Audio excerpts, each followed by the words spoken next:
네, 희재현의 뉴스 정면 승부 2부 시작합니다. 정면 인터뷰. 오늘은 조선중앙TV의 보도 내용이었죠. 북한이 15일을 기해서 국가방역사업이 최대 비상방역체계로 전환됐다고 하는데요. 자, 북한에 대한 코로나 방역 지원을 촉구한 태영호 국민의힘 의원을 모시고 자세한 얘기 나눠보겠습니다. 태 의원님 안녕하세요. 예, 안녕하세요. 예. 자, 북한의 코로나19 상황이 좀 비상한 상태로 지금 들어가고 있는 것 같아요. 심각해지고 있는 것 같은데 지금 북한이 최대 비상 방역 체계로 전환됐다 이렇게 발표를 했거든요. 예. 구체적으로 어떤 조치가 취해지는 겁니까? 크게 우리가 세 가지 조치로 나눠볼 수 있는데요. 예. 첫 번째는 봉쇄 격폐 조치를 취한다. 이렇게 지금 매일 김정은이가 이야기하고 있습니다. 그러면 봉쇄 조치. 봉쇄 격폐. 예, 봉쇄라는 건 지역 간의 모든 움직임을 지역 간을 봉쇄하라. 예. 그다음에 격폐라는 거는 발열자가 어느 단위에서 나왔다라면 그 단위 자체를 격폐하라. 네. 가령 우리 사무실에서 일하다가 오늘 발열자가 하나 나왔습니다. 그러면 그 사무실 직원들은 퇴근하지 못하고 그 장소에 격폐된 상태로 다 끝날 때까지 있어야 되는 겁니다. 그래서 끝날 때까지라뇨? 그러면 발열자가 그 안에서 옆에 사람한테 만약 감염됐다. 예. 그러면 발열자가 더 나오겠죠. 예. 그러면 발열자가 하나도 없어질 때까지 그 장소를 뜨지 못하는 겁니다.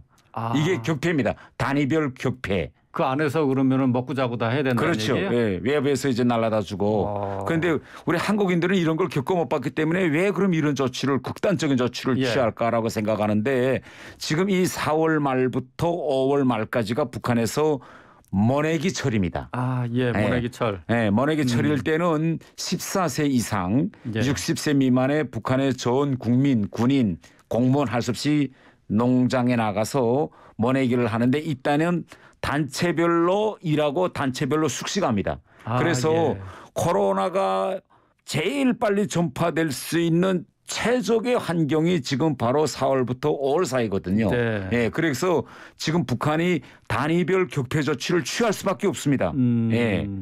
두 번째 지금 최대 비상방역 조치가 뭔가면 전쟁 때 쓸 약품 창고. 북한식으로 표현하면 비상시 비축해 놓은 약품 창고인데 이것을 김정은이가 열겠다고 북한 주민들에게 선언했고 지금 군대가 동원돼서 약품을 다 싣고 모든 약방들 병원들에 지금 나가고 있습니다.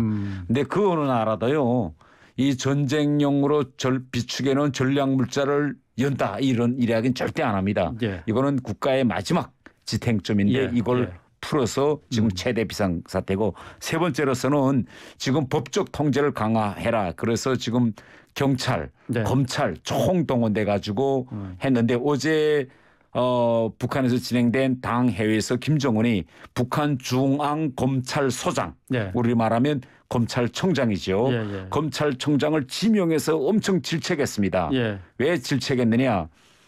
지금 약품이 적으니 자연히 사재기가 일어나고 불법 유통이 장마당에서 성행하는데 왜 검찰소 소장 우리로 말하면 검찰청장이 손맥을 놓고 법적 통제를 하지 않느냐.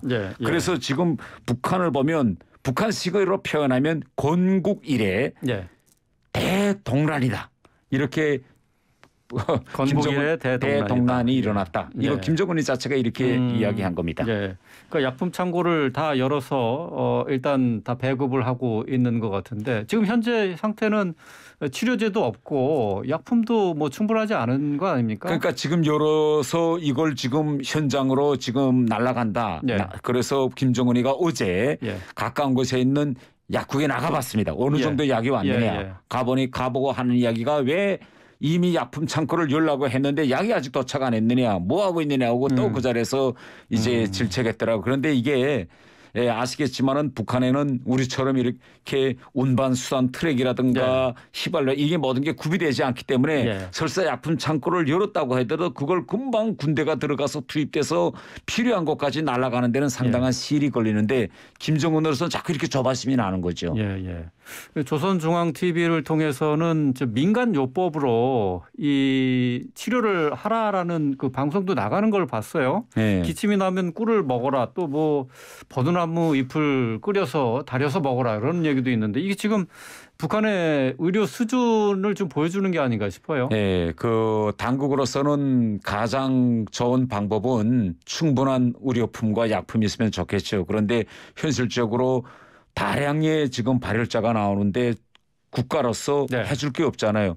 그러니 결국은 이렇게 언론을 통해서 이런 민간요법을 통보하는데 네. 진짜 21세기에 이런 상황이 발생했을 때 버드나무를 달에 먹으라 이런 말 한다는 것만큼 그런 북한의 인프라가 정말 취약하다는 거고 예. 오늘은요. 오늘 보도자료 보니까 이렇게 말했다가 38도 이상이 나면 뭐 소금물로 이제 코나 예, 이제 목구멍을 이제 좀 세척하고 더 나아가서는 이 레몬이나 비타민 C와 같은 과일도 많이 먹고라. 네. 그리고 열이 난다고 해서 항생제를 절대 들지 말라고. 지금 항생제를 과다 복용하면서 사망자가 많이 나오는데 항생제를 복용하면 이 오미크론 바이러스가 오히려 사람의 유기체를 더 파괴한다. 그러니까 해열제를 들되 항생제를 먹으면 안 됩니다. 이런 것도 이제 알리고. 그래서 지금 아마 북한으로서는 취할 수 있는 모든 조건을 다 지금 취하고 있는 것 같습니다. 아, 그래요? 항생제. 글쎄 저도 뭐 코로나19에 걸렸습니다만 처방약에 항생제가 들어있던데요. 그걸 먹지 말라고요? 지금 북한은 그렇게 이야기하고 있습니다. 그 항생제가 오히려 몸의 유기체를 파괴한다. 그래서 해열제를 드시라. 이렇게 오늘 광고했더라고요. 공익 광고로. 예. 지금 뭐 북한에서는 저 누적 확진자 유혈자라고 이렇게 표현을 하는데 누적 환자가 지금 121만 명이고 사망자가 50명이다 이렇게 얘기를 했거든요. 이 통계는 믿을 만한 건지. 북한 스스로도 이 통계를 발표하면서 이 통계가 믿을만하지 않은 통계라는 걸 인정했습니다. 인정했어요? 예. 북한이 인정 안 해주고 통계를 발표하면서 전문가들이 보면은 확진자 통계가 없습니다. 아, 확진자 통계는 없이 유혈자라고 표현하죠. 유혈자는 게 발열자. 그다음에 두 번째로 북한이 전 세계가 다 보는 노동신문과 북한 중앙 TV에 발열자들을 검진하는 장면들을 내보내는데 우리처럼 코에서 유전자 액을 코액을 채취하는 것이 아니라 그야말로 발열 테스트밖에 하지 못합니다. 이거는 북한의 가장 단순한 진단 키트도 없기 때문에 북한 스스로가 확진자가 몇 명인지 자체를 통계를 잡을 수가 없는 거죠. 그래서 이걸 보면 북한 스스로도 발표하면서 아마 인정할 겁니다. 이거는 코로나 현상에 대한 정확한 통계가 아니다라고는 사실을. 네.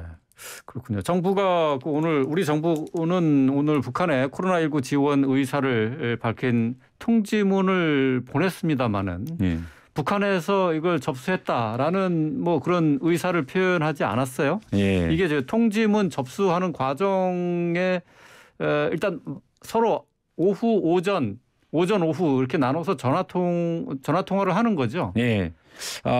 저는 북한이 당연히 접수했지만 접수했다는 호응은 보내오지 않은 걸로 지금 판단되고요. 이번에 이 북한의 코로나 사태를 이제 전 세계에 공개하면서 북한 공국 이래 하지 않던 이야기를 딱 하나 했습니다. 그래요? 김정은이가 중국 공산당의 경험을 따라 배우라 이렇게 이야기했는데 이것은 쉽게 이야기하면 두 가지 의미를 담고 있습니다. 중국도 이렇게 봉쇄 조치를 했다. 그러니 그렇죠. 북한이 취하는 이 봉쇄 조치가 처음 또 새로운 조치가 아니다는 의미와 함께 중국에 좀 도와달라는 그런 이제 지원 요청을 한 거나 같다고 볼 수 있고 오늘 오후에 연합뉴스에서 보도하는 거 보니까 중국에서 선발대를 평양을 향해서 파견했다는 보도도 나오더라고요. 그래서 지금 중국도 지금 현 상황에 중국도 당황해서 아마 대단히 긴박하게 중국 당국도 움직이는 것으로 지금 보도되고 있습니다. 아, 그래요. 윤 대통령이 오늘 시정연설을 통해서 북한이 호응을 한다면 필요한 지원을 아끼지 않겠다라고 했거든요. 근데 중요한 거는 이제 전제가 되는 게 북한의 호응이에요. 자, 우리 정부가 도와주겠다라는 의사를 밝혔는데 북한이 어떤 식으로 호응해 올 거라고 보십니까? 우리의 지원 의사를 선뜻 받아들이기는 힘들 겁니다. 불과 얼마 전까지만 해도 미사일을 쏘면서 이렇게 강경 기조를 유지하고 현 윤석열 정부에 대한 비난 수위도 높였거든요. 그래서 북한은 일단 중국에 지원 요청을 하고 중국에서 충분한 지원이 들은다면 그것도 그것으로 극복할 수 있다면 중국을 통해서 끝내겠죠. 그러나 네. 중국으로부터 제공되는 모든 약품이나 이런 지원이 충분하지 않다면 그 다음 단계로서는 국제기구에 다가갈 겁니다. 예, 예. 그래서 국제기구에서도 충분하지 않으면 그 다음 단계로 한국의 지원을 이제 받아들이는데 이게 지금까지 북한의 해온 패턴이었습니다. 네. 그래서 저 같은 사람은 우리 윤석열 정부가 북한의 호응이 있든 없든 있을 때를 기다리지 말고 자꾸 북한에다가 오늘 윤석열 대통령이 말씀한 것처럼 우리는 정말 기꺼이 도와주겠다. 아끼지 않고 도와주겠다. 이런 메시지를 계속 보냄으로써 북한이 중국이나 국제기구 쪽으로 자꾸 눈길을 돌리지 말고 같은 동포인 우리 대한민국을 향해서 좀 눈길과 관심을 돌렸으면 합니다. 그런데 북한 전문가들 가운데는 북한이 직접 우리에게 도움을 요청하기보다는 국제기구를 통한 지원을 받기를 원할 것이다. 직접적으로 우리에게 요청을 하지는 않을 것이다 이렇게 전망하거든요. 그 국제기구가 어느 정도 도와주고 중국이 어느 정도 도와주는가에 이제 달려 있을 것이다. 저는 그렇게 생각합니다. 지금까지 남과 북에 이런 보건 분야에서의 직접 협력이 전혀 없었냐? 그렇지도 않았습니다. 그래요? 우리가 건설한 아등병원 같은 것도 우리 옥기동무라는 시민단체에서 직접 평양시 중심 의학대학병원 앞에도 건설했고요. 그래서 남과 북은 직접 보건 분야에서 협력했던 사례가 많습니다. 그런데 지금 현재는 그런 상황이 아니죠. 그래서 조금 더 우리가 지켜보는데 중국한테 달려있다고 저는 생각합니다. 중국이 정말 북한이 요구하는 그 모든 걸 다 제공해서 북한이 이걸 극복할 수 있다면 중국 한 나라에 의거할 거고 북한으로서는 중국이 지원만으로도 충분치 못하다가면 점점 그 지원의 그 요청의 손길을 다른 데도 넓힐 것이라고 저는 봅니다. 지금 이제 한미 정상회담 이번 주로 지금 예정돼 있지 않습니까? 이 전후로 해서 북한이 핵실험을 할 것이다라는 전망들이 많이 있는데 실제로 이게 실행될 가능성이 있다고 보세요? 원래 북한은 계획을 다 했어요. 그런데 이 코로나라는 정말 예견치 않았던 돌발 상황이 발생했는데 온 나라에서 지금 이렇게 코로나가 급속도로 확장되는 이런 속에서 이렇게 또 핵실험이라는 국제공동체와 담을 쌓는 이런 일을 할까. 특히 핵실험은 중국도 바라지 않습니다. 그런데 중국에서 코로나 지원을 받아야 할 이런 상황에서 핵실험을 하는 그런 무리수를 둘까? 저는 좀 약간 회의적인 시각을 가지고 있고요. 그러나 코로나 위기가 극복되면 북한은 반드시 핵무기 소형화를 위한 핵실험을 꼭 할 것이라고 저는 생각합니다. 그러니까 군사안보적인 남북 간의 긴장 관계가 높아지는 상황인데 여기에다가 지금 코로나19 때문에 북한이 위기 상황에 처해 있어요. 이런 가운데 문재인 전 대통령이 북한의 특사로 가지 않겠느냐 하는 조심스러운 전망도 있습니다. 어떻게 보십니까? 제가 판단하건대는 가능성은 그리 크진 않다고 저는 생각합니다.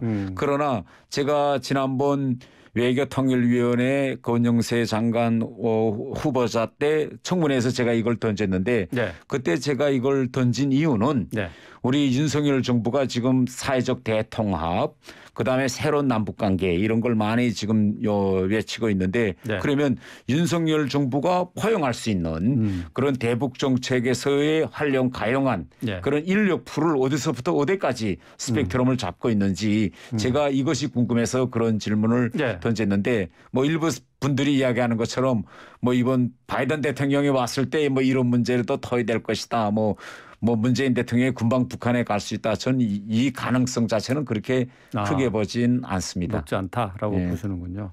지금 이제 코로나19가 이제 북한의 위중한 상황으로 접어든 것 같은데 이 사태를 계기로 해서 이게 남북 관계에 물꼬를 트는 계기가 될 수 있느냐 아니면은 더 경색 국면이 더 오래가는 그런 계기가 되겠느냐 어떻게 보세요? 관건은 뭐 북한이 우리의 호응을 받아들이는 것이 정말 제일 관건이라고 생각합니다. 김정은 정권이 정말 생각을 바꾸어서 북한 주민들의 생명 안전이 우선이다라고 생각한다면 체면을 가리지 말고 중국보다는 같은 동포인 우리와 손을 잡고 현난간을 극복하고 만약 이번에 우리 윤석열 대통령이 제안한 그런 호응에 응해나온다면 남북 관계는 당연히 앞으로 향후 이제 화해와 협력으로 좋게 발전하리라고 저는 생각합니다. 네. 지금 이 국면에서는 북한의 선택에 달려 있다. 이렇게 보시는 거군요. 예. 우리 정부가 좀 더 적극적으로 한다 그러면은 어떤 접근 방법이 있을까요? 이제 아까 말씀하신 것처럼 계속해서 제안을 하는 것밖에 없나요? 조금 더 우리 정부는 디테일한 그 제안을 해야 한다고 생각합니다. 디테일한 제안. 왜 그러냐면요. 문재인 정부 시기에도 북한의 보건협력 제안을 했습니다. 그때 백신을 이제 주겠다고 했거든요. 그런데 북한에 백신만 주겠다고 하는 것은 뗄감도 없고 가마도 없고 정말 아무것도 없는 집에 쌀을 주겠으니까 밥을 해먹으러 거나 같습니다. 그래서 진정한 협력이 되려면 머리끝부터 발끝까지 다 줘야 됩니다. 머리끝부터 발끝까지. 그게 그러니까 그 전체 과정이 그 막힘없이 흐를 수 있는 시스템을 지원해 줘야 된다는 얘기죠. 백신만 주면요. 지금 백신은 콜드 체인이 없으면 냉동 보관 인프라가 없으면 쓸 수가 없습니다. 그래서 그런 인프라도 갖춰줘야 되고 또 북한에 지금 전력사정이 있는데 지방에서 그 냉동 보관을 할 수가 없거든요. 그래서 전기를 생산할 수 있는 휘발유라든가 또 자동차 발전차와 같은 것도 제공해야 되고 그런데 백신은 대북 제재 항목이 아니에요.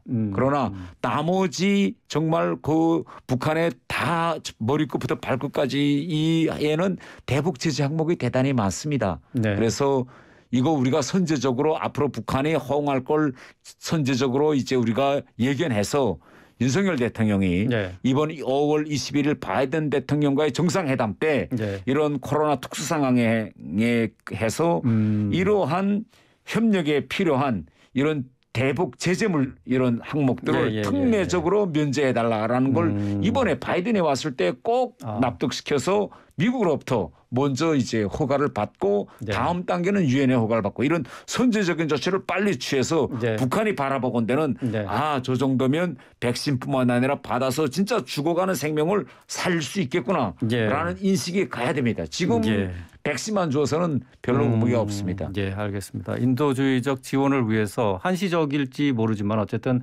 대북 제재를 해제하거나 유예할 필요가 있다. 그런 얘기가 되겠네요. 알겠습니다. 오늘 말씀 여기까지 듣도록 하겠습니다. 태영호 국민의힘 의원이었습니다. 고맙습니다. 반갑습니다.